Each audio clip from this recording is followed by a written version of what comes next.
ನಮಸ್ಕಾರ ಎಲ್ಲರಿಗೂ. ಇದು ತೋಟದ ಕುಬ್ಸದ್ದು ನೋಡ್ರಿ ಮಾಡಿದ್ದಿತ್ತು. ಇದನ್ನೆಲ್ಲನೂ ಅಲ್ಲೇ ತೋಟಕ್ಕೆ ಹೋಗಿ ತೋಳನಕೆರೆ ಒಳಗೆ ತೋಟದ ಕುಬ್ಸ ಅಂತಂದು ಮಾಡಿದ್ವಿ. ಇದನ್ನೆಲ್ಲನೂ ಈ ಥರ ಆಗಿ ಅಲ್ಲೆಲ್ಲ ಕುಡಿಸಿ ಸ್ವಲ್ಪ ತಿಂಡಿ ಗಿಂಡಿ ಒಯ್ದು ಅಲ್ಲೆಲ್ಲ ಅವಳಿಗೆ ಹೂ ಕೊಟ್ಟು ಅರ್ಶಿನ ಕುಂಕುಮ ಉಡಿ ಅದನ್ನೆಲ್ಲನೂ ತುಂಬಿ ಹಾಡು ಹೇಳಿ ಅವಳಿಗೆ ಒಂದಿಷ್ಟು ಮನೆಯಲ್ಲೇ ತಿಂಡಿ ಎಲ್ಲನೂ ಇದ್ವು. ಅವನ್ನ ತೊಗೊಂಡೋಗಿ ಅವಳೇ ತಿನ್ನಿಸಿತ್ತು. ಲೇಟಾಗಿತ್ತು ಅಂತಂದು ಹೇಳಿ ಅಲ್ಲೇ ಸ್ವಲ್ಪ ಹೊತ್ತು ಸಾಯಂಕಾಲ ಹೋಗಿ ಸ್ವಲ್ಪ ಮಾಡ್ಕೊಂಬಂದಿದ್ವಿ. ಅದನ್ನೊಂದು ಮಾಡಬೇಕು ಅಂತಂದೇಳಿ ತೋಟದ ಕುಬ್ಸನ ಮಾಡಿದ್ವಿ. ಹೆಂಗಾಗಿತ್ತು ಅಂತ ಹೇಳ್ರಿ.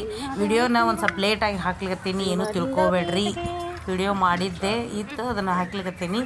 ಆದರೆ ಎಲ್ಲನೂ ಕಮೆಂಟ್ ಮೂಲಕ ತಿಳಿಸ್ರಿ ಹೆಂಗಾಗಿತ್ತು ಅಂತಂದು. ಎಲ್ಲನೂ ಯಾವ ಥರದ್ದು ನೋಡ್ರಿ ಅಂತಂದು ಯಾರೂ ಬೈಲಿಕ್ಕೆ ಹೋಗ್ಬೇಡ್ರಿ. ಎಷ್ಟು ನಮೂನಿ ಮಾಡ್ತಾರೆ, ಅವಳು ಮಾಡಿಸ್ಕೊತಾಳೆ ಹೆಂಗೋ, ಅವಳೇನೋ ಬೇಜಾರಾಗ್ತದೋ ಹೆಂಗೋ ಅಂತಂದು ಅನ್ಕೋತಿರ್ತಾರೆ. ಆದ್ರೆ ಅವಳೇನೂ ಇಲ್ಲ, ಅವಳು ಇಷ್ಟಪಟ್ಟೆ ಎಲ್ಲ ಥರದ್ದನ್ನು ಕುಬ್ಸ ಮಾಡಿಸ್ಕೊಳಿಕತ್ತಾಳ್ರಿ ನನ್ನ ಮಗಳು. ಅವಳ ಸಲುವಾಗಿನೇ ಎಲ್ಲನೂ ಮಾಡ್ತಿರ್ತಾರೆ. ಒಂದೊಂದು ಟೈಮ್ ಇರ್ತಾವ್ರಿ, ಇವ್ನು ಹಗಲೆಲ್ಲ ಮಾಡ್ಲಿಕ್ಕಾಗಲ್ಲ. ಅದಕ್ಕೆ ಈ ಥರ ನಾನು ಮಾಡಿದ್ವಿ. ಅಲ್ಲೆಲ್ಲನೂ ಚೆನ್ನಾಗಿತ್ತು. ಎಲ್ಲರೂ ಹೋಗ್ರಿ, ಫೋಟೋ ಒಂದಿಷ್ಟು ತೆಗಿಸ್ಕೊಂಡ್ಲು. ಭಾರಿ ಚೆನ್ನಾಗ್ಯದ ನೋಡ್ರಿ ತೋಳನಕೆರೆ. ಹುಡುಗರು ಹೋಗ್ಬೋದು, ಮಾಡ್ಬೋದು. ಆಮೇಲೆ ಬೋಟಿಂಗ್ ಅದ ಅಲ್ಲೆಲ್ಲನೂ ಈ ಥರ ಎಲ್ಲನೂ. ಆಮೇಲೆ ಫೋಟೋ ಶೂಟ್ ಮಾಡಿಸ್ತಿದ್ರು. ಭಾರಿ ಚೆನ್ನಾಗ್ಯದ ರೀ. ಸಾಯಂಕಾಲ ಮಾತ್ರ ಭಾರಿ ಚಂದಿತ್ತು, ಚಲೋ ಇತ್ತು. ಇಷ್ಟೇ ನಾನು ಮುಗಿಸ್ತೀನಿ. Thank you.